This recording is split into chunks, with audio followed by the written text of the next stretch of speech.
Well, we're very privileged this evening to have with us Travis Barham as our guest speaker. Mr. Barham serves as legal counsel for the Alliance Defending Freedom, where he's played a key role in the ADF Center for Academic Freedom for several years now.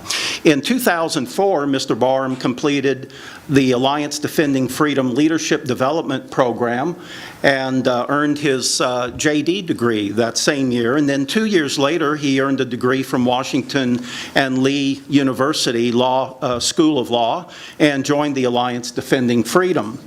He's a member of the bars of the U.S. Supreme Court, the U.S. Courts of Appeal for the 4th, 7th, and 11th Circuits, and in the states of Georgia and Arizona. He's also admitted to federal district courts in Arizona, Georgia, Indiana, Michigan, and Wisconsin.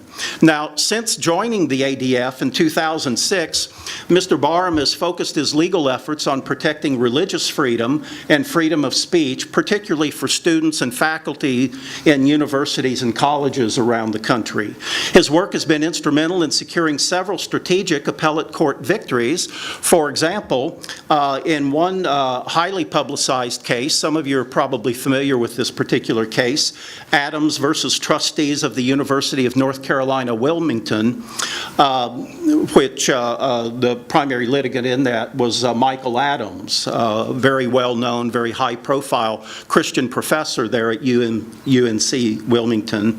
The U.S. Court of Appeals for the 4th District ruled that public universities cannot discriminate or retaliate against Christian and conservative professors in promotion decisions. So that was a very significant victory, and I believe that was just a couple of years ago.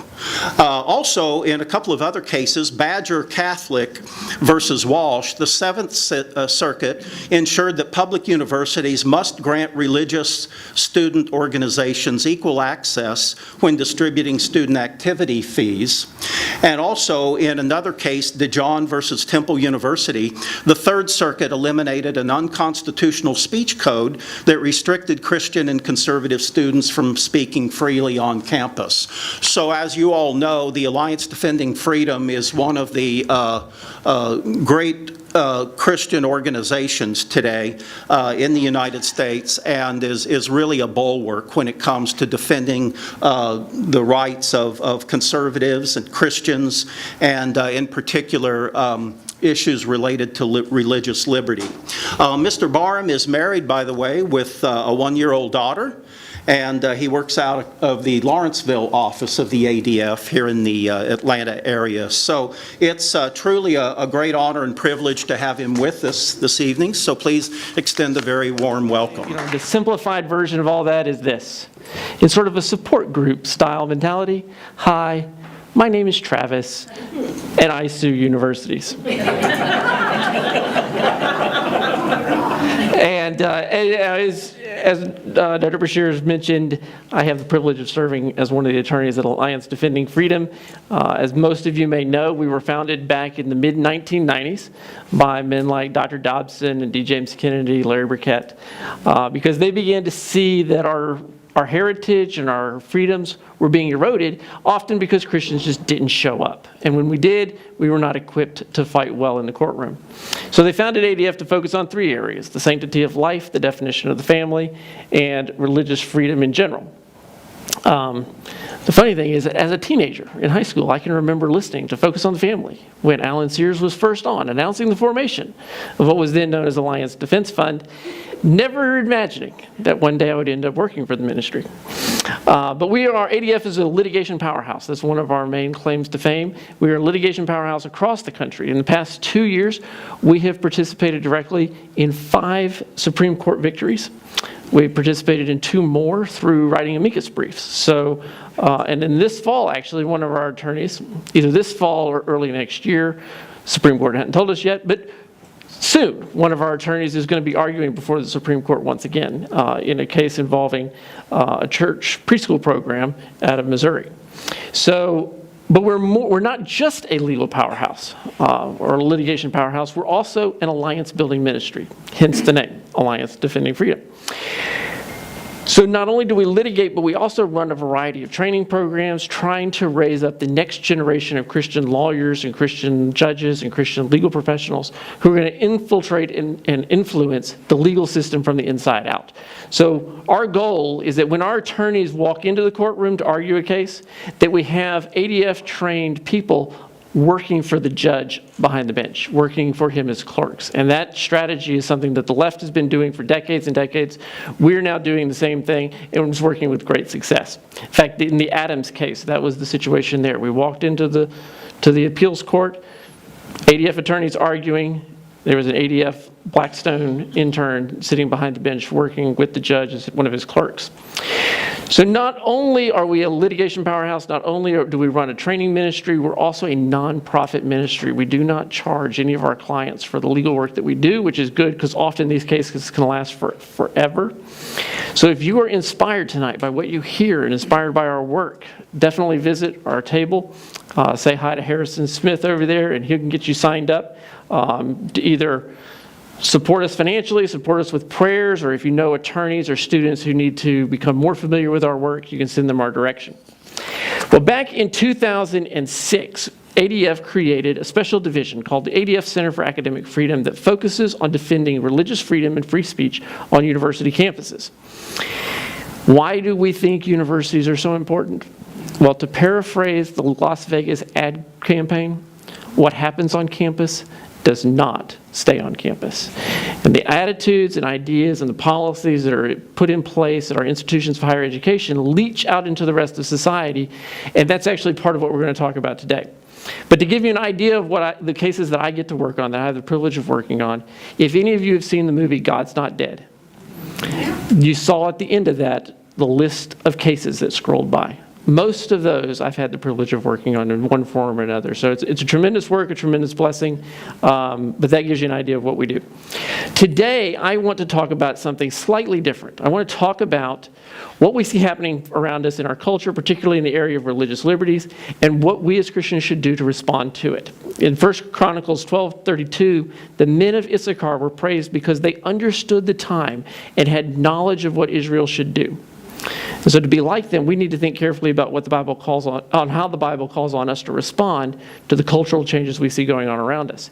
And when we look back at our history, it's easy to see how much our country has changed. Often sad to see how much our country has changed. Throughout most of our history, religious freedom was something that was cherished as one of the distinctives, one of the hallmarks of America, one of the things that made us special. After all, our founding fathers enshrined religious freedom as the first freedom in the First Amendment, before the freedom of speech, before the freedom of press, before everything else. And George Washington thought that religious freedom was so important that he said he would never have even signed the Constitution if he thought that that document would in any way endanger religious freedom. So that was the standard, that was the attitude in our culture when we got started, at our founding. And that's been the attitude towards religious freedom through most of our history.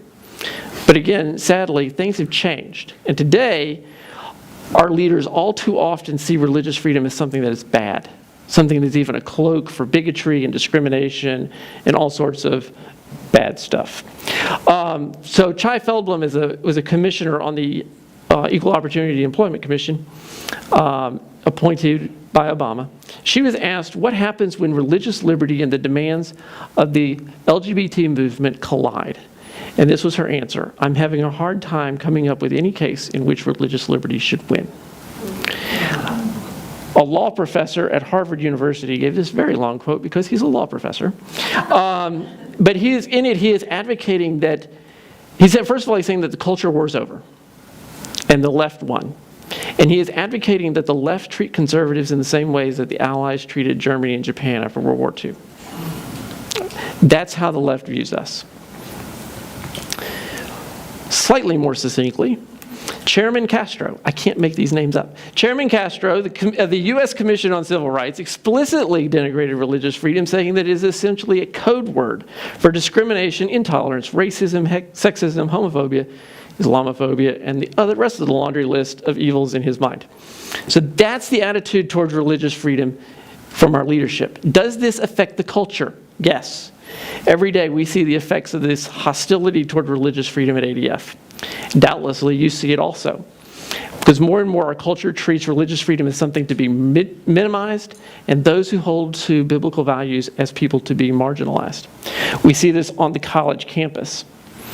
This is Jonathan Lopez. He was a student at Los Angeles Community College. And one day his professor gave an assignment to the class to give an informative speech on the subject of your choice. So Jonathan decided to speak about his faith. This was shortly after California voters had passed the marriage amendment. And so in the course of his speech, he happened to mention that the Bible teaches that marriage is defined as one man and one woman. His professor interrupted him in the middle of class, cursed him out in front of the entire student body, told the students that if anybody was offended by his comments, they could leave. No one left. So the professor dismissed class. You can't make it up.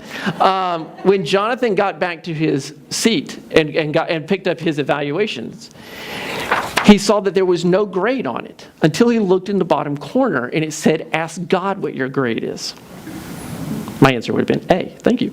But when Jonathan complained about this kind of harassment to the dean, the professor chased him down and threatened to have him kicked out of school. So that's the attitude just towards saying the biblical definition of marriage in a classroom. Another example on the university campus happened just around the corner practically, down in Augusta, at Augusta State University. Jennifer Keaton was kicked out of a counseling program at Augusta State simply because she talked with classmates and talked with professors about how the Bible teaches that God created us male and female and that it doesn't change. That was enough to get her kicked out of a counseling program at Augusta State. And unfortunately, a district court judge ruled that the expulsion was okay. So that's the attitude that we run into on college campuses. But it's not limited to college campuses. Elaine Huguenin and her husband ran a wedding photography business. And as you probably have heard, someone asked them to photograph a same-sex wedding. They explained they could not participate in that one ceremony because of their religious beliefs. They were sued for discrimination. The case went all the way up to the New Mexico Supreme Court. The New Mexico Supreme Court wrote an opinion saying that they had to photograph the wedding and that they were going to be convicted of discrimination for not doing so. One of the justices actually wrote in his opinion that he fully recognized that the New Mexico Supreme Court was forcing the Huguenots to violate their religious beliefs. But, quote, that was the price of citizenship. Now think about that. We've gone from a nation where the pilgrims came over here precisely so that you could practice your faith as you saw fit, to a New Mexico Supreme Court justice saying that's the price of citizenship. And we can talk. I could give examples all night. Barnell Stutzman in Washington State. She served the customer that sparked the lawsuit against her because she wouldn't prepare flowers for a same-sex wedding. The customer that sparked this lawsuit had been a customer of hers for 10 years. She was a close friend of this guy. But when she simply explained that she couldn't participate in that one ceremony, she could sell them flowers all day. She had been for 10 years. But she couldn't do the wedding ceremony because that would violate her religious convictions.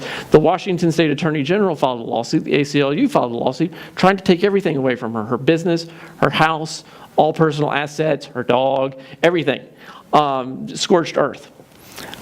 Other examples would be the cake baker out of Colorado and Blaine Adamson, who runs a t-shirt company in Kentucky, if I remember correctly, who was asked to print Gay Pride Parade t-shirts and declined. So that's examples of Christian business owners coming under assault. But pastors are coming under assault. You all will remember the pastors who were subpoenaed in Houston simply because they preached sermons that criticized the mayor and the effort to impose gender-neutral bathrooms in the city.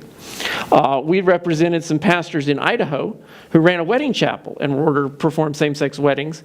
And when they refused, they were under threat of 180 days in jail and fines of $1,000 per day for every time they refused to participate. But the best, and you've probably heard that we're also representing churches in both Iowa and in Massachusetts because the state is coming in to say that you must, in your church facilities, have gender-neutral bathrooms. So it's this total war from the left against religious freedom. And it's not just everywhere else in the country. It's right here in our own hometown of Atlanta, Georgia, where Kelvin Cochran, the former fire chief, was fired. Why? Now remember, this is a guy who is the personification of the American dream. Grew up dirt poor in Shreveport, Louisiana, became a fireman, worked his way up, became the fire chief of the city of Atlanta. President Obama makes him the U.S. fire administrator, the highest ranking fireman in the country. And then the mayor woos him back to the city of Atlanta to be fire chief once again. Then the chief had written a Bible study book for his men's Bible study.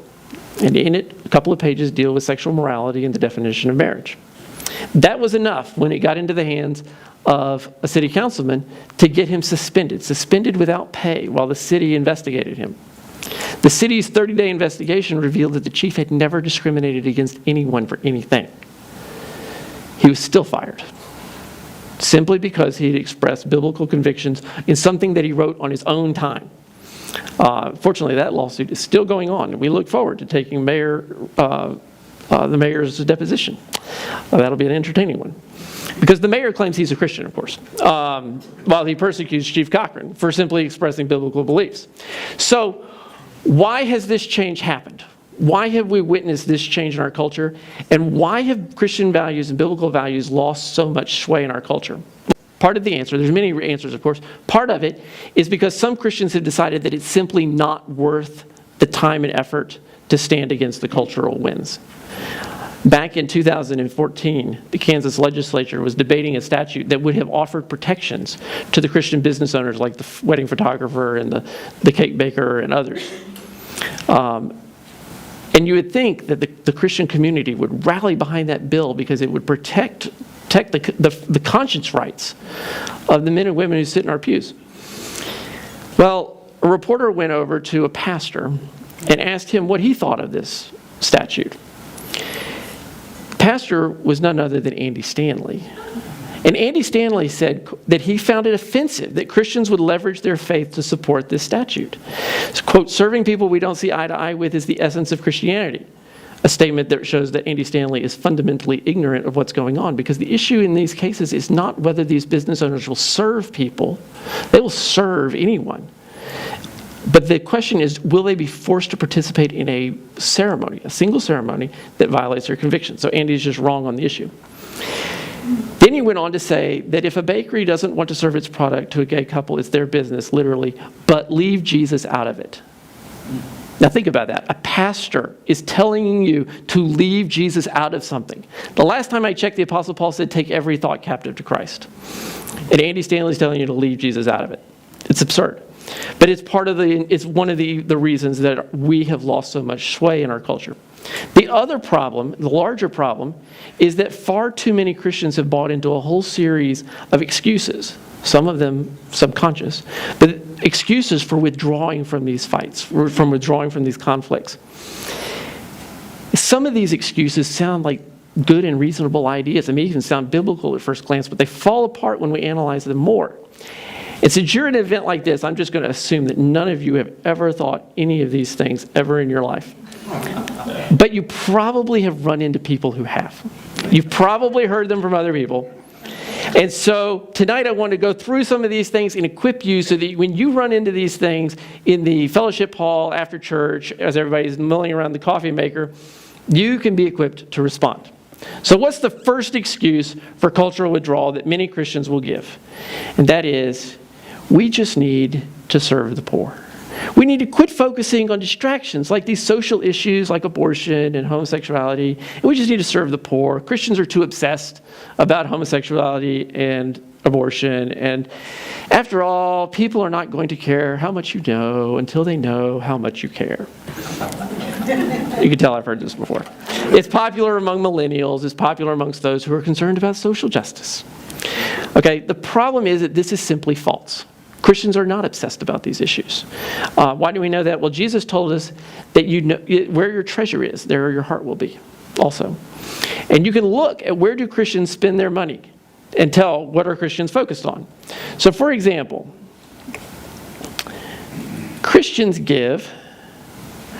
in 2012, Christians gave $100 million to 6 of the major culture war groups that serve Christians. So ADF, ACLJ, American Family Association, a couple others. 6 of the major ones, $100 million. That sounds like a lot of money until you compare it with just five of the major leftist groups like the ACLU and Freedom from Religion Foundation and Planned Parenthood. They received $800 million. So the left is outspending us 8-1. That's a lot. That's quite a gap. But let's compare, what do Christians do?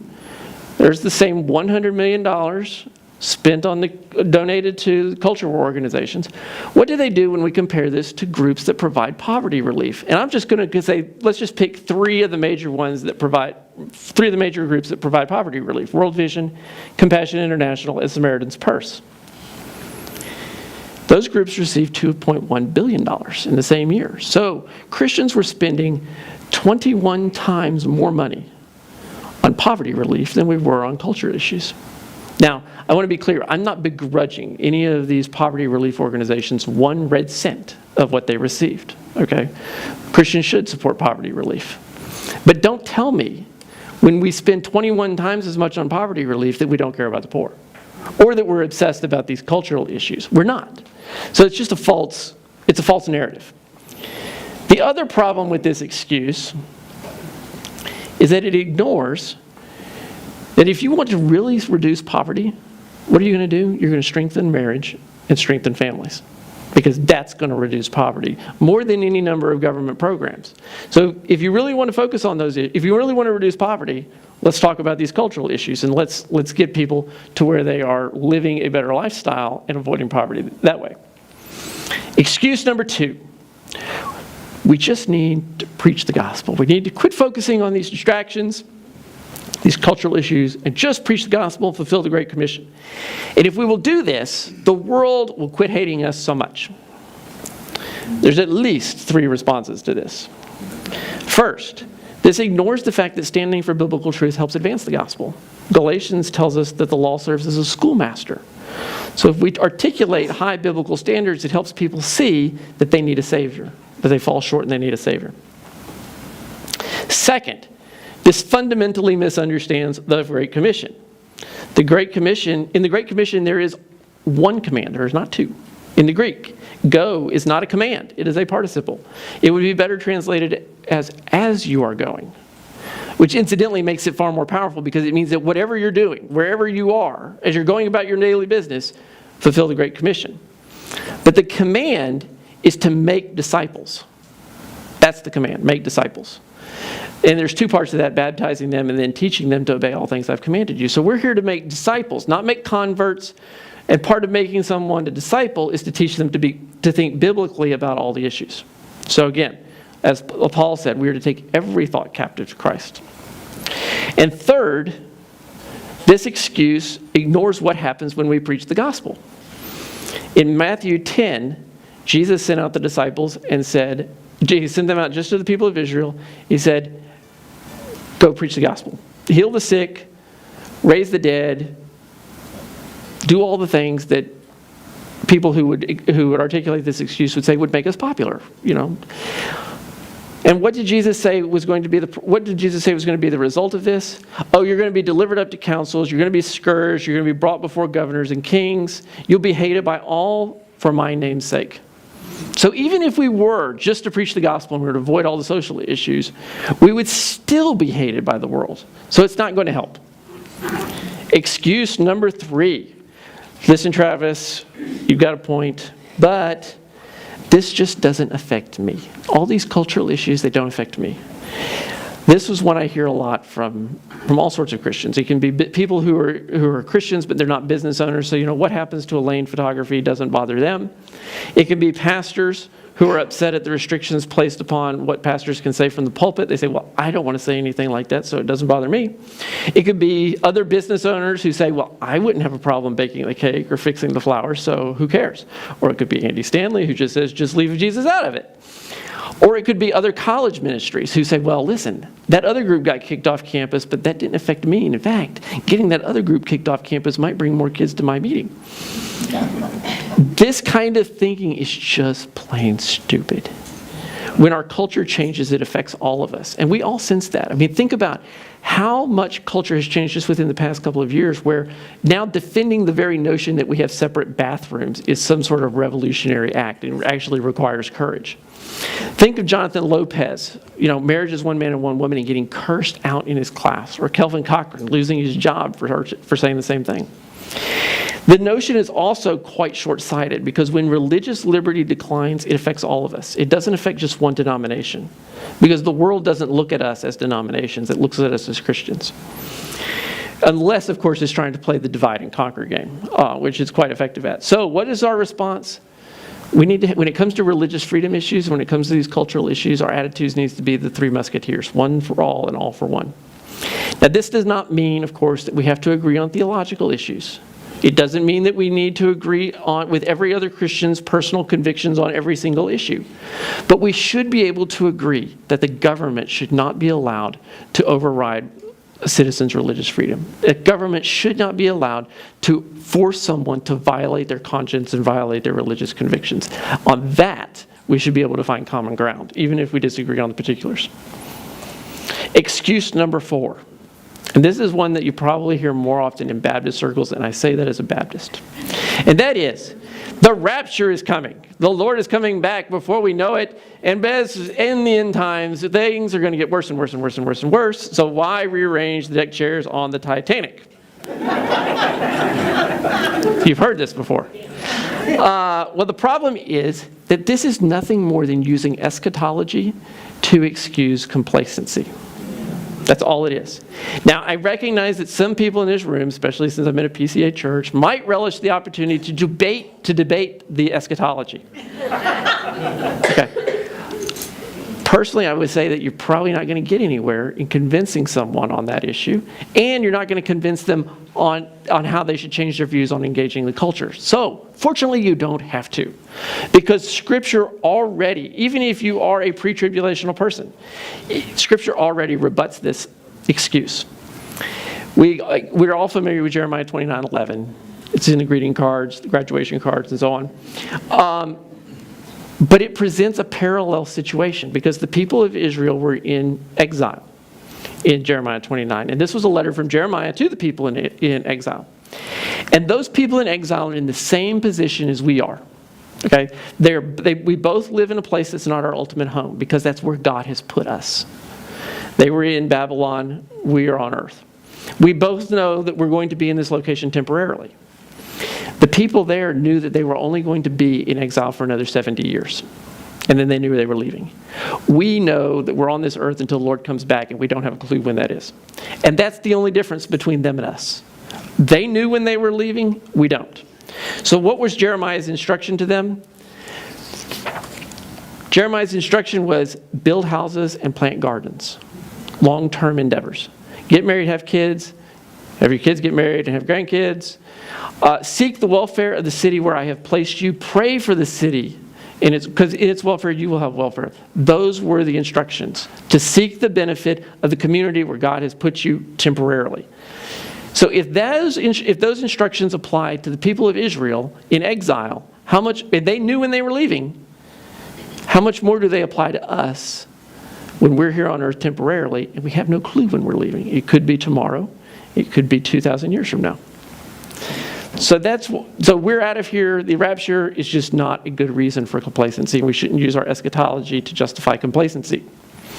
Now, everybody was chuckling a moment ago, because you'd be tempted to sort of snicker at our Baptist brethren, including me, for using their eschatology to excuse complacency. But however, those of us of a Reformed background do the same thing. We use theology, in this case Reformed theology no less, as an excuse for complacency, because we say God is sovereign.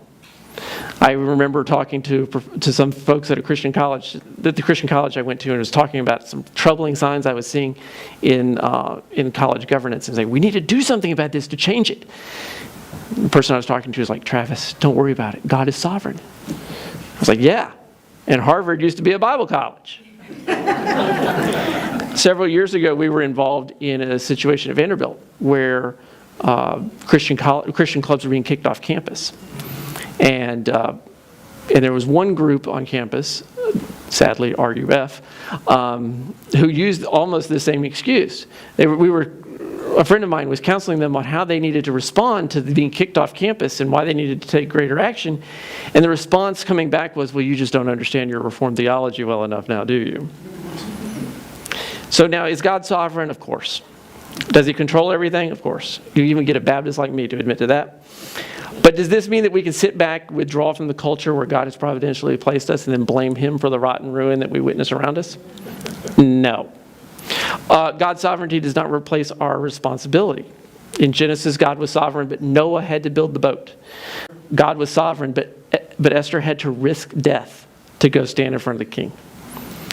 In Daniel, God was sovereign, but Shadrach, Meshach, and Abednego still had to take their stand. And in Jeremiah 29, God was sovereign, but he still told the people to seek the welfare of the city where he had placed them. So, neither eschatology nor Reformed theology is a good excuse for withdrawing from culture. Now I'll quit stepping on toes. Excuse number 6. We need to preserve our witness. This is the notion that as Christians, we need to be the absolute nicest guy in any room that we ever walk into. If we do anything that's controversial or that offends anyone, then we have undermined our ability to share the gospel with them. The absurdity about this is that our concern about, quote unquote, preserving our witness leads to never being a witness. I can tell you about, I worked with a college group once that put up advertisements for their Bible studies around campus, only to find the next morning that they'd been ripped down. And they were like, what happened? Where'd they go? Until they read in the student newspaper, and there the dean of students published a thing saying, we took down all the posters because this was far too offensive to be put up on our campus. Nothing like this can be posted on our campus, and we're sorry we missed any. Now, as an attorney, when I read that, I was drooling. And I was trying to figure out how I was going to spend the dean of students' retirement account. Because he had violated the First Amendment in so many different ways, and in such a flagrant fashion, that he was going to be personally liable, which is very hard to do. How much could we do for that group? Nothing. Because they were so concerned that they would, quote unquote, jeopardize their witness by taking a stand that they wouldn't take a stand. And I was like, your witness just got ripped off the wall. But they wouldn't do anything. So the problem with this is it runs completely counter to any biblical examples. Shockingly, niceness is not one of the fruits of the Spirit. And you can look at the Old Testament to see that the Old Testament prophets weren't exactly the nicest guys in the room. I mean, Ahab called Elijah the troubler of Israel. And Elijah had no problem using sarcasm to mock the prophets of Baal, which was quite funny. Now, somebody might say, but that's Old Testament. That's Old Testament. Jesus was meek and mild. He would not seek out controversy at all. And if that's something that you hear, you should read John MacArthur's book called The Jesus You Can't Ignore. Because he goes through and he explains how, yes, if someone was repentant, then yes, Jesus was meek and mild and forgiving and gracious and loving. But if someone stubbornly clung to false teachings or was trying to lead other people astray, then Jesus was bold and even fierce and confrontational because he was expressing his love through that confrontation. And so his entire ministry is basically a running feud with the Pharisees. Often, he's picking the fight. He's going out of his way to tick them off. And you can say, well, but what about the Sermon on the Mount? The Sermon on the Mount, turn the other cheek. That whole sermon is an extended critique of the Pharisees. The Beatitudes, they would have taken every last single one of those things as an insult. The whole passage where he says, you have heard it said, but I say to you, every last single one of those. You have heard the Pharisees say this to you, and they're wrong. And then he even uses satire and mockery to point out their flaws, calling them dogs and swine. I mean, can you imagine a megachurch pastor saying that today? Because Jesus' preaching had one aim, as John MacArthur points out, and that's to declare truth, not to win accolades from the audience. For those who were not interested in hearing the truth, he did not try to make it easier to receive. He tried to make it impossible to ignore. So instead of asking, what would Jesus do? We should instead look at what Jesus actually did do. And when we do that, we will actually be more concerned about being a witness than preserving our witness. Related to this, Yeah, it's important to speak the truth, but we need to speak the truth in love. And you often hear this when you see a Christian who has spoken up in a way that has provoked controversy. If only he had done it more lovingly, there would be less of a problem. The best example of this that I know of are these two girls, Ruth Malhotra and Arit Sklar. They're both students at Georgia Tech. Ruth's a Christian. The two of them spoke up against a variety of leftist nonsense over at Georgia Tech, including some efforts to promote the LGBT lifestyle on campus. When they did so, the administration took them to task in ways that violated their First Amendment rights. So they contacted us, we sued to challenge the unconstitutional policies that really would have brought free speech to the entire campus, and ultimately did, because we ultimately won. When we filed suit, the left predictably went nuts. And Ruth and Arit became some of the most hated people on campus. Ruth had pictures of her distributed around campus with swastikas superimposed on her cheeks. And they called her a Twinkie because she was yellow on the outside and white on the inside. There's all sorts of vile craziness went on against Ruth. And you would think, well, here's a Christian sister standing up against the world. And so what are Christians going to do? They're going to stand with her and encourage her and so on. No. She faced just as much criticism from Christian groups on campus who were criticizing the way she was taking her stand, because if only she had done it more lovingly and less confrontationally, she wouldn't have been going through all that. What does this show? It shows a high, high degree of arrogance. Oh, if only you had done it the way I would do it, then you wouldn't have any problems. And it also shows a lot of naivete. The problem the reason Ruth was provoking controversy was because Ruth was calling sin, sin. It wasn't the way she was talking about it. It was the mere fact that she was talking about it.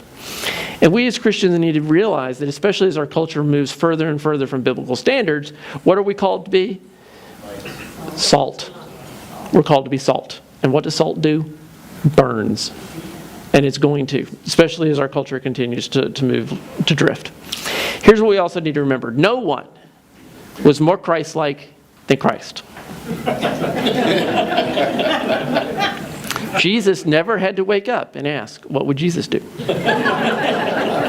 And yet at the end of a perfect ministry, he ended up reviled and nailed to a cross. So how can we possibly think that declaring truth in our culture is going to make us more popular than Jesus? Excuse number 8. Listen, we should really be thankful, because it could be worse. Just look at and then pick your destination. You can pick Iraq, Syria, anywhere controlled by ISIS, India, any other place where Christians are actually being killed and churches are being burned. And there's a point to this. Obviously, yes, we have it comparatively better here in America. But we make a mistake if we use that to ignore the threats to religious freedom in our country. You know, if we say, oh, well, we have it so good compared to Iraq, so who cares what's going on in our country now? When's the next potluck? Why is that a problem? Because James 1:17 tells us that every good gift comes from God. That includes our religious liberty, our freedoms, our culture, our heritage, all of which rest on a biblical foundation, all of which are unique in all of human history. So what are we called to do with the good things that God has given us? Well, the parable of the talents tells us that we're to be good stewards of them. In that parable, the guy who had 5 talents didn't lose one and say, oh, well, you know, I still got 4, that other guy's just got 2. I got it so much better than he does. No, he stewarded his talents, using them trying to get them to increase and using them for the betterment of his master. So, in the same way, we should not take comfort that we have more religious freedom than someone else. The fact that someone else, somewhere else, has fewer liberties than we do does not mean we should be careless with the liberties that have been entrusted to us. And the fact that someone has fewer freedoms than we do today should not make us careless about the fact that we have fewer freedoms today than we did yesterday. So not even this is a good excuse for withdrawing from the cultural issues of our day. Another one you'll hear, oh, well, listen, it's not really persecution. Calvin Cochran isn't really being persecuted because he wasn't out preaching the gospel. He wasn't preaching that Jesus died and rose again from the dead. He's being persecuted for some other issue that he talked about. And then you can pick your issue, whether it's the definition of marriage or abortion or any of the other quote-unquote distractions. If you're facing mistreatment for that, that's not really persecution. But that's not the biblical definition of persecution. Mark 8:38 says, "For whoever is ashamed of me or my words, the Father will also be ashamed of him." So in our culture today, what we're going to face persecution for is standing up for Christ's words, more so even than standing up for Christ himself. And this is after all key, because you can't just say, well, listen, I like Jesus, but I don't like what he said. It doesn't work. It also ignores the fact that throughout history, persecutors have had quote-unquote legitimate reasons for their actions. So, in Daniel, you could make the same argument. Listen, Daniel wasn't really being persecuted for his faith. He was being persecuted because he wouldn't stick to the diet. Or Shadrach, Meshach, and Abednego, hey, listen, you guys, you could have just bent over and fastened your sandal and not really bowed, but made it look like it. Daniel in the lion's den. Hey, listen, the ban on prayer is only temporary. Just make it for 3 days, and then you can start praying again. Who cares? Paul at Philippi was jailed for disturbing the peace, quote, exceedingly troubling our city and throwing it into confusion, not for preaching the gospel. And that was true in most of the cities that Paul went to. What was John the Baptist jailed for? It wasn't preaching that repent, for the kingdom of heaven is at hand. It wasn't for baptizing Jesus. John the Baptist was beheaded for defending the definition of marriage. And I don't think I want to be someone who says John the Baptist wasn't persecuted. If you want to say that, go ahead. So we need to realize that when we're called to stand for truth, it's all truth, all of God's truth, not just the narrow definition of not just the narrow message of Jesus died and rose again from the dead. And when we're mistreated for standing for truth, it's persecution, regardless of the issue. Here's another one you'll hear, number 10. A little persecution, Travis, would be good for us, because after all, the church grows when it suffers persecution. And what we need is, if we need some persecution, it would be good for us. Well, on this next slide, I have listed every single Bible verse that recounts instances of God's people praying for persecution. It's not there. Now, you will see God's people praying for boldness in persecution, but you won't see them praying for persecution. Jesus tells us in John 15 that we will face persecution, but he didn't tell us to seek it out. The other thing is, listen, persecution flows from faithfulness. When God's people are being faithful, they will be persecuted. But persecution doesn't create faithfulness. In Acts, the disciples were faithfully standing for Christ, and because of that, they were persecuted. Then they were scattered, and they kept doing what they had been doing beforehand, faithfully spreading the gospel. Persecution reveals faithfulness. It doesn't create it. And the last excuse that you'll hear is one that I even heard from my own grandmother. We can't win. Only she put it this way: you can't fight City Hall.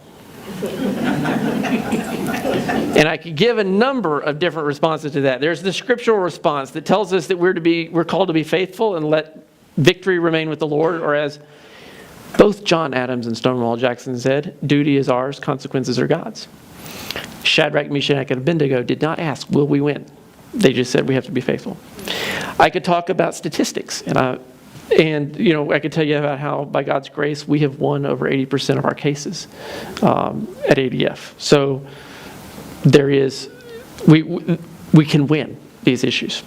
John 15:5 tells us that He is the vine and we are the branches, and we're supposed to remain in Him and be fruitful. But the way I really want to respond to this is by telling the story of Mike Adams. Mike Adams, the reason I like this story is because it shows how God can work both in the heart of a professor, a hardened atheist professor, and through the legal system. When Mike Adams joined the faculty of the University of North Carolina, Wilmington, in 1993, he was your stereotypical professor, leftist, atheist. He was also the rising star in his department, winning accolades right and left. In the late 1990s, God used a series of prison interviews, including an interview with a mentally retarded inmate, to cause Dr. Adams to read his Bible for the first time. As a result, he began not only reading the Bible, but also people like Chuck Colson and C.S. Lewis. In 2000, he became a Christian. His conversion transformed him, changing even his political views. So he went from being a secular leftist to a Christian conservative. Then he also made the mistake of becoming vocal. And when he became vocal as a Christian and as a conservative, that's when the problems began. And in the following years, he began even publishing columns. And he wrote these on his own time again. But he published columns that would criticize his university, criticize higher education in general, focus on a variety of different cultural issues from abortion to same-sex marriage to who knows what. They would even talk about his favorite firearms and cigars, so he covered the gamut. In 2006, he applied for promotion to full professor, and he had outpublished every member of his department. He had earned Faculty Member of the Year awards. He had earned the highest service award at the university. So he thought that his bid was pretty secure. He found out after the votes were taken that he had not only just been denied the promotion, but his colleagues told him that he had failed in every single area of evaluation. So he contacted ADF. And we filed suit in April of 2007. That began a 7-year quest for justice. 7 years. 7 years where Mike Adams went to work every day for the people he was suing. So in the months after that, we discovered all sorts of evidence about this, about the discrimination and the retaliation. We saw that his annual reviews had dropped off just as soon as he became vocal. We saw that his supervisors chastised him for what he wrote in his columns. He was denied promotion right after he written a series of columns that criticized UNC Wilmington. When his colleagues got together, they not only relied on false information, they ignored the faculty handbook. They did everything wrong that they could possibly do. They even let someone who had accused him of a felony vote on his application. Small conflict of interest. Even so, we lost. Initially, his case was thrown out of court because the district court said that opinion columns were not protected by the First Amendment.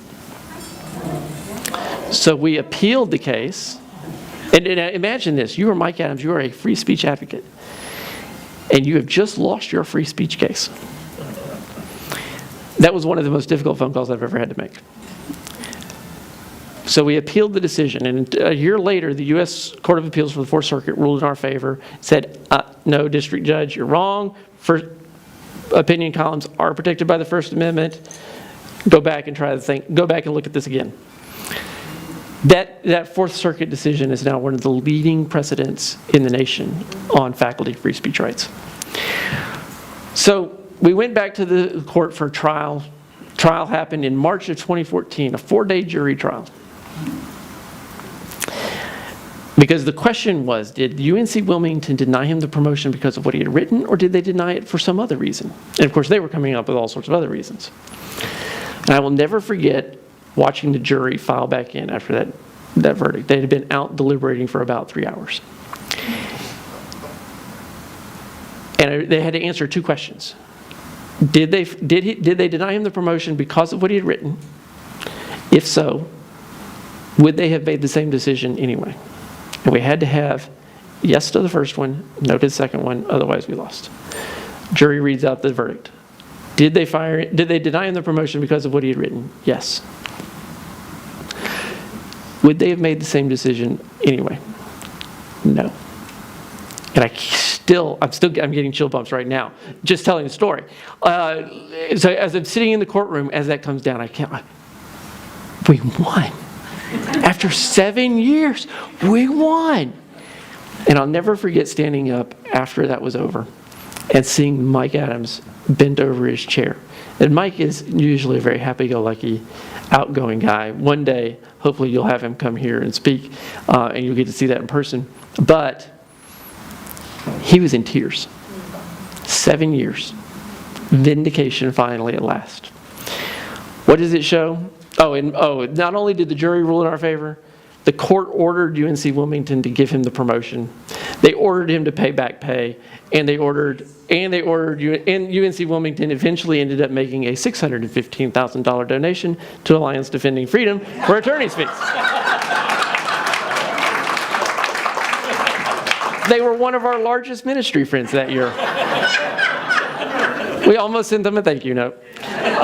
What does this story show, and why do I spend so long in telling it? Because A, it's fun to tell. But B, more importantly, it shows that, again, God worked here using a retarded inmate in a Texas jail to change the heart of a leftist professor. And then he worked through a legal system. Even with the setbacks, the pitfalls, he worked through a legal system because Dr. Adams was willing to take a stand. But you know what it also shows? It shows that God's work sometimes takes time. And that defeat that was so difficult to take was the stepping stone for an even greater victory. So it required patience and perseverance on the part of Dr. Adams. So can we win? Yes, we can win, but we're only going to win if we take a stand. Because then when we take a stand, God can work through us. So again, hopefully, like I said, none of you have probably ever thought any of these things, but you've probably run into people who have. And hopefully now you will be equipped to help them understand why these excuses are not legitimate reasons for failing to use the platforms that God has given us in the spheres of influence that He's given us to address the issues of our day from a biblical perspective. Again, thank you all so much for coming. I want to also mention again that we have our resource table over here. So if you're a Christian business owner and you want some resources on how to structure your business to protect yourself, we have resources. If you know Christian college students or Christian students at colleges who are Christians, we have resources that they need to know that you can see. So go, by all means, stop over there, visit with Harrison, who looks like a young Tom Hanks, and get involved. You can sign our response cards to get on our mailing lists and learn more about ADF. There's only about 1,000 ways to stay in touch with us. So keep us on speed dial if you need legal help. Once again, it's free, and there's not many attorneys who can say that. So thank you all very, very much. It's been a pleasure to be here, and I'll be glad to take questions.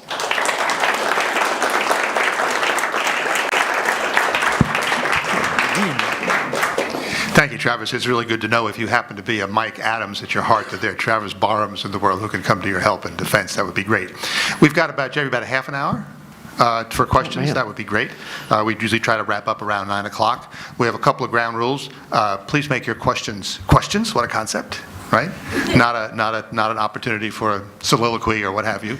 And just so we can get to as many people as possible, I think we'll probably be able to get to everybody who wants to ask a question. The second thing is that we're taping this. And the most annoying thing in the world, or one of the most annoying things in the world, is when you watch one of these tapes and you can't hear the question and you hear the answer. You try to figure out, you have to do your forensic evidence to find out what the question actually was. So, Richie Willard is over there. Richie's got a traveling mic. I've got one here which will reach a certain distance. So if you'd like to ask a question, just raise your hand. We'll get to you as quickly as we can. And let's start. We'll start right here. This is your opportunity to ask an attorney questions. It's a weird position to be in. This is a real quick one. Yeah. You mentioned one financial settlement. Do you usually get any kind of settlement in these cases? I know with the tech girls you didn't, Georgia Tech, but on most of them, is there a monetary reward as well as winning? It depends upon the issue. In some cases, there will be an economic award to the plaintiff. Like in Dr. Adams' case, because he had been denied that promotion, he didn't get the pay bump, so he got damages. In some cases, there's no way of proving how much you've been harmed, but the law still allows a nominal damage award. And we'll pursue that whenever we can. So I think there was I can't remember if that happened, if we had that in Georgia Tech or not, but really the key issue in most of these cases, especially when we're dealing with students, is to change the policy. And once we get that policy changed, then it helps the entire campus. Now we will, of course, if we win, go after the university for attorney's fees, because Congress has declared that constitutional rights are so important that we want to incentivize attorneys to take these cases, and so we will take Congress up on its offer and pursue attorney's fees whenever we can. How about out there in the center? I hope I can get this right. Okay. You mentioned that you're about 80% successful. Yes. What are you most worried about the left is going to try to do to try to change that? Well, I think there's a whole host of issues that are coming up right now where we see, grave threats, whether it be these issues with transgender bathroom or gender-neutral bathrooms being forced on churches. In the same-sex marriage decision that came down a couple of years ago, during the oral arguments, one of the justices asked the attorney representing the United States government, hey, if we recognize same-sex marriages, does this jeopardize the tax-exempt status of Christian colleges and universities? And the response from the Solicitor General, the attorney that represents the United States government, is yes, that will be an issue. So there's a host of issues, a host of threats out there right now that pose grave concerns. And so we may, by God's grace, we have been allowed to win 80% of the cases that we have litigated to conclusion. And we hope that that blessing will continue. Ultimately, like Stonewall Jackson said, like John Adams said, duty is ours. Consequences are God's. So we are called to fight. We are called to be faithful. We are called to defend Christian freedom, defend the liberties and religious freedom rights of Christians. And then it's the heart of the king, the heart of the judge, the heart of the Supreme Court justice is in the hand of the Lord, and he's ultimately responsible for whether we win or lose. Travis, I have a question over here. I believe this is an attorney-to-attorney question. Yes, but it's quite general in nature. Okay. Some of the things that you've sued over have been Christians expressing their opinion. Correct. Other things have been acts of discrimination. I will not do business with this person in this circumstance because I don't agree with what they're doing. So that goes beyond expressing an opinion. You're talking about actual discrimination. Both the federal government and the state governments have a legitimate interest in not allowing discrimination or having private boycotts or having group of citizens feud with each other that way. But of course, we have the First Amendment and the Bill of Rights trumps statutory law. What I would like to ask you is, how do you determine where the cutoff point is when discrimination is proper and when it is not proper? You mentioned something about baking the cake is participating in the wedding ceremony, or making the T-shirts as part of the gay pride parade. What if the Christian business owner said, well, I just won't sell shirts to a gay couple for any reason, any shirts? What if the wedding baker in Colorado, the cake baker in Colorado said, I just won't sell cakes to homosexuals, period. I don't want them as my customers. Could that be unlawful through the state's exercise of its police power? Well, first, a couple of responses to that. First of all, the First Amendment protects more than just the expression of an opinion. Because the free exercise clause, Congress shall make no law restricting the free exercise of religion. Exercise is more than just speech. So it protects the right to live out your faith in the way even you do your business. The most recent example of that would be Hobby Lobby decision. There you have Hobby Lobby saying we do not want to be forced under the Obamacare mandate to participate in giving drugs to employees that cause abortions. And the Supreme Court ruled in Hobby Lobby's favor, saying, yeah, your constitutional rights include more than just telling your employees, we don't want to do this, to we're not going to provide it. So religious freedom encompasses more than just speech. Second thing I would say is I would dispute the characterization that what these business owners are doing is discrimination. They're simply living out their faith in the way they do their business. So why is the cake baker and the florist and the photographer uniquely problematic here? Because why do I say it's participating in the wedding? Well, because if you're the photographer, your job is to put all the events of that day in the most favorable light possible. There's a creative element, an artistic element that goes into providing that service. With the cake, you're designing that thing. You are working with the couple and making it better. You are expressing a message of helping this event go forward and sort of blessing this event. The same would be true of the florist. This T-shirt situation is even more clear because here you are being forced to print a message that violates your religious convictions. You're being forced to do that. You can't just say, because what each one of these people has wanted to do is simply say, listen, I'll be glad to serve you cookies. In the case of the bakery, I'd be glad to serve you cookies. I'd be glad to serve you cakes for any other event. But I can't do the wedding event because of the expressive content and the fact that that particular event violates my convictions. And so it would be certainly a much more difficult case, a much easier case, frankly, for the state, if it was a situation of a Christian business owner saying, or a Christian bakery saying, I don't want to sell cakes to all homosexuals. Okay, that would be a far easier case, a far clearer case of that would be far easier for the state to prove. What we're talking about is a much narrower definition of saying the state should not compel me to produce something that I don't want to do. And what's interesting to me about all of this is when a Christian cake baker says, I don't want to produce a cake for a same-sex wedding, everybody goes crazy. Oh, discrimination. When the Walmart bakery here in Georgia says, I don't want to produce a cake, a retirement cake for a police officer, well, then all of a sudden they have a right to do that. Why? Because, we're not going to force the bakery to produce a pro-police message if the bakery wants to take a Black Lives Matters outlook on life.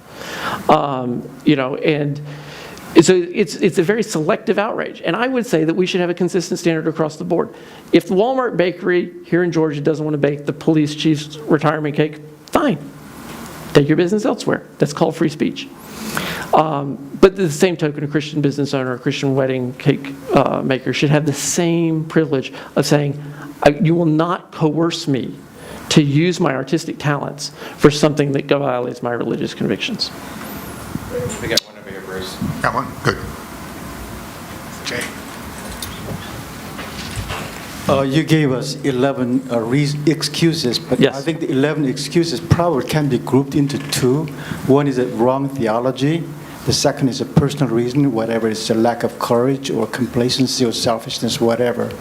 That would have made for a far shorter lecture. The Calvin Cochran was right here a while ago, and what he said really struck my heart. He said the Christians, we were silent, passive, and divided when the enemies was vocal, active, and united. Yes. I can see why each individuals are passive and silent. I can see that. But there are enough number of Christian leaders who really feel strongly about this, overcome all this wrong theology or personal comfort. But why could Christian leaders can come together, form a nucleus of forces that really fight against militant atheists? Why? What makes us so difficult for us to be united, the leaders? I think that you're seeing actually a movement in that direction of people of Christian leaders, especially evangelical leaders, beginning to reach across denominational lines to stand together on issues like religious freedom and the sanctity of life and the definition of the family. Several years ago, many of those evangelical leaders signed the Manhattan Declaration, for example, talking about how we were all going to stand united, we're going to set aside our theological differences and stand united on those three issues. And you see people from Catholic to Pentecostal standing together on those issues. The issue, I don't think, is as much, certainly there are some Christian leaders that need to develop a backbone, including one very famous megachurch pastor here in town who I've named now twice. I think it has to go beyond just the leadership. It has to extend to the people in the pews. It has to extend to our students on college campuses who have to begin to recognize that they have to have a backbone and that in order to be a Christian on campus, you are going to be controversial. If you are faithful, you're going to be controversial.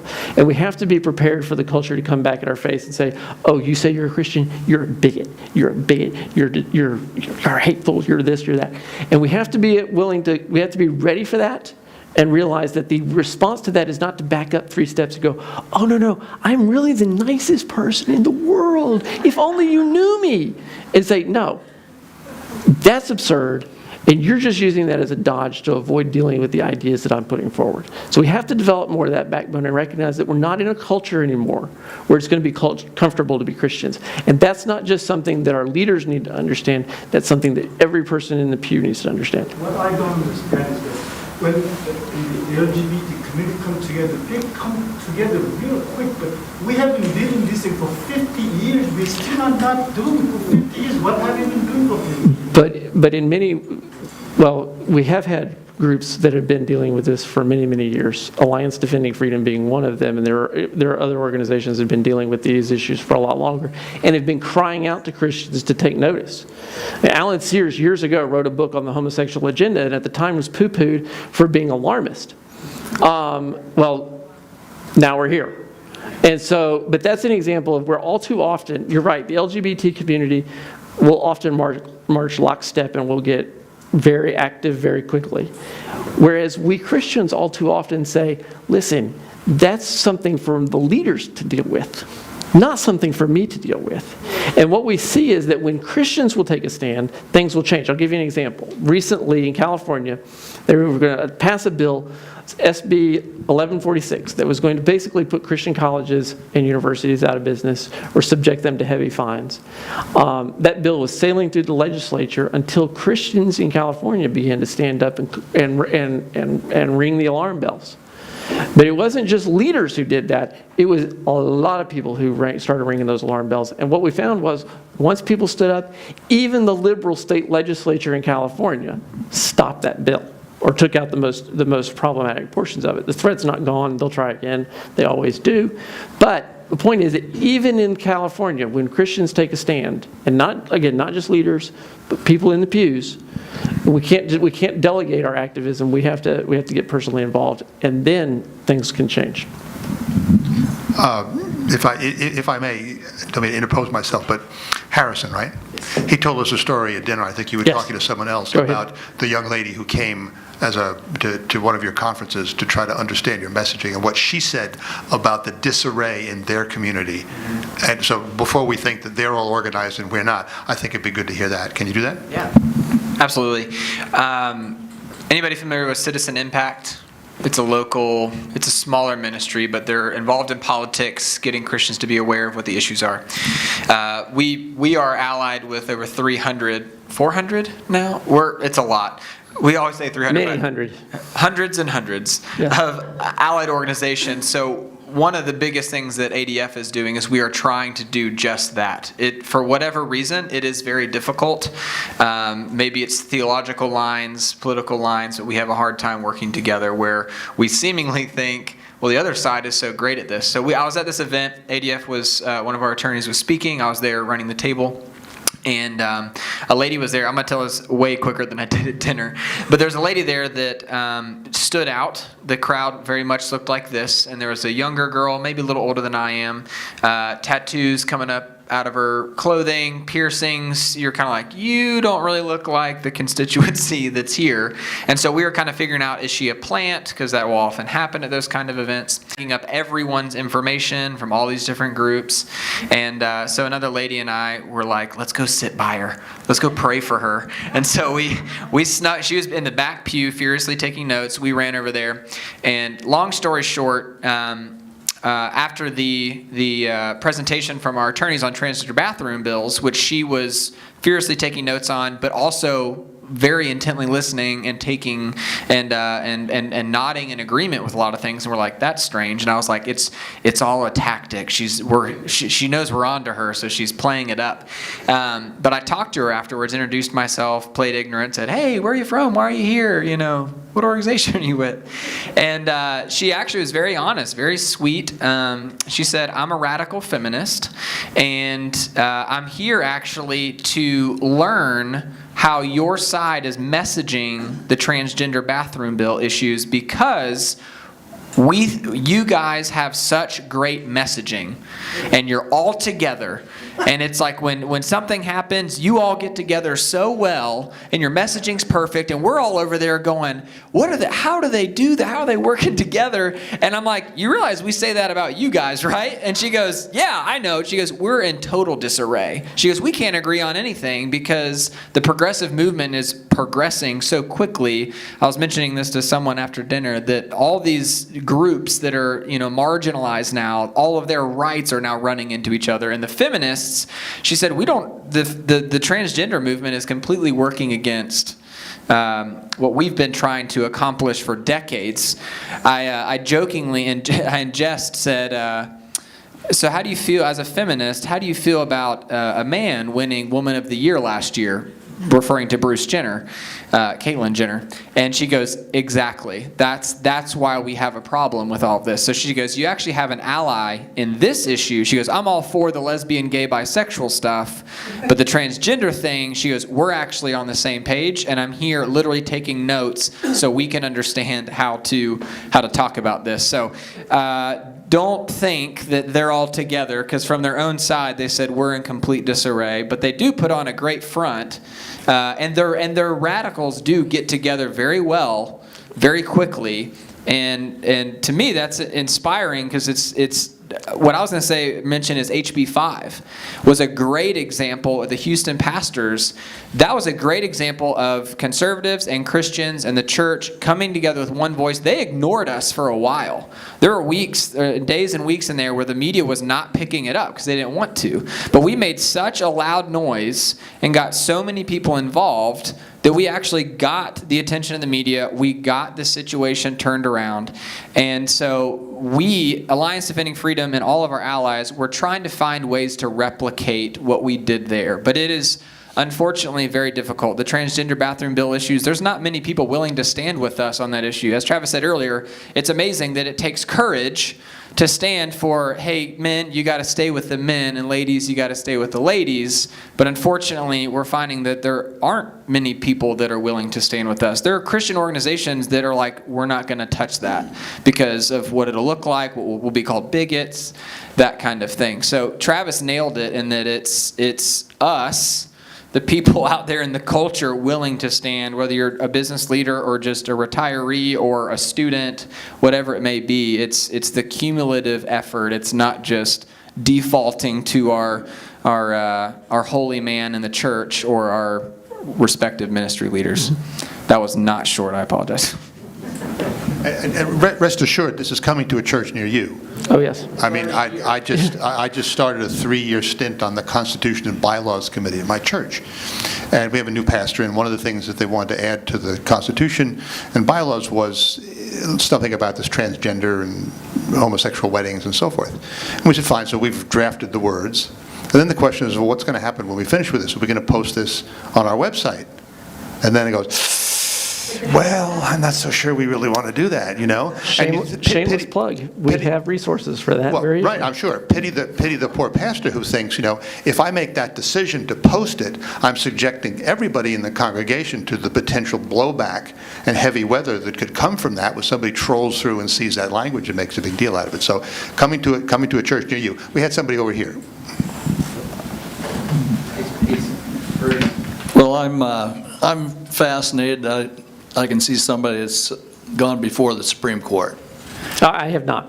Oh, you have not? No, I was not the attorney who's argued before the Supreme Court. I have been there. I've sat in the room, but I have not argued before the Supreme Court. Well, make up something then. Yeah. So, if you were the attorney that was arguing before the 8 or 9 justices, would you feel like, well, you've observed them, so do you feel like they're open-minded enough to listen to your arguments and consider them, or do you go in like, well, there's these 2 justices, we have to really point at them and try to convince them? Do you feel the whole Supreme Court, all of them that are sitting there, are open enough that you've prepared a really important brief, and, you know, how do you attack that? It probably depends upon the issue, which is the typical lawyer answer to such a question. Jesus said that we're to be as harmless as doves, but as shrewd as serpents, and that applies when we're going up to the Supreme Court. When we're, you have to go back and you have to do hours and hours of research into what each justice has thought about a given issue in order to structure the argument in the best way to reach the justices that you need to cobble together a majority. So it takes a great amount of time, a great amount of effort, but there is a lot of intentionality in not just what's argued, but the way it's argued and the cases and the precedents and principles that are lined up, so as to draw over that magic fifth vote, usually Justice Kennedy, to get a majority. So That's the short answer. Yeah, Mac? Yes, your 80% win record is very impressive. I just wondered if there's any trends there. Are you doing better or not so good? And then what happens when the Supreme Court goes from 5-4 court to a 7-2 court the other way? We have been at 75 to 80% for a very, very long time. I can't tell you the exact trends, and I haven't done a chart and a graph, even though that's my penchant, to plot that over time. But I know that it's been in 75 to 80% range for a very, very long time. It hasn't been deteriorating. What happens when the Supreme Court goes? We shall see. We don't know. Obviously, we don't know what's going to happen in November. We don't know what's going to happen even after that. And so, are there signs for concern? Yes, there are signs for concern, or causes for concern. But, in some of our cases, we win even before liberal judges and even before liberal justices. And we're hopeful that we're going to get Justice Breyer, for example, to go our way in the case coming up this fall. So many of our cases, especially the more free speech cases, you'll pull over a liberal judge and win even in California, for example. We had a free speech case out there against San Francisco State University, Democrat judge, and we won. So my answer to what happens if the Supreme Court's dynamic changes, we're still going to bring the cases. We're still going to argue them as shrewdly as possible with all the skills that God has given us. We're still going to defend religious liberty. We're still going to defend the sanctity of life. Duty is ours. Consequences are God's. And we'll move forward from there. I think we have one over here. All right, please don't try to kill me for asking this question, but coming from the other side... I'm against murder. Coming from the other side, like on the left, there's a question that people ask. It's like, well, would Jesus discriminate if he were like a baker and there was a same-sex couple? What is your opinion on that? And do you also think that he would maybe tell us to have some backlash against doing something like that? What do you mean have some backlash against doing something like that? Do you think he would encourage us to not serve a same-sex couple? Let me ask, I will return the question with a question. Can you imagine Jesus officiating a same-sex wedding? No. Because he said from the beginning that God has created us male and female. You look at the Sermon on the Mount, and he discussed marriage and divorce very clearly, and he very clearly articulated the same definition of marriage that was articulated back in Genesis: one man, one woman for life. That's the Jesus definition of marriage.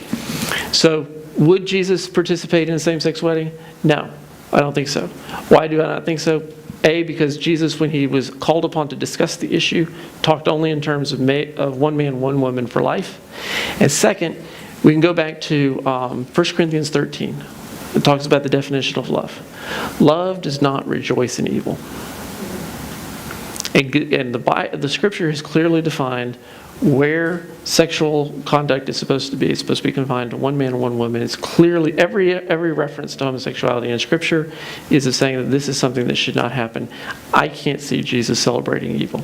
Okay. Do you think he would not serve a same-sex couple if he was a baker? Because it's kind of like the situations are like different in between. But let's be clear about what we're talking about.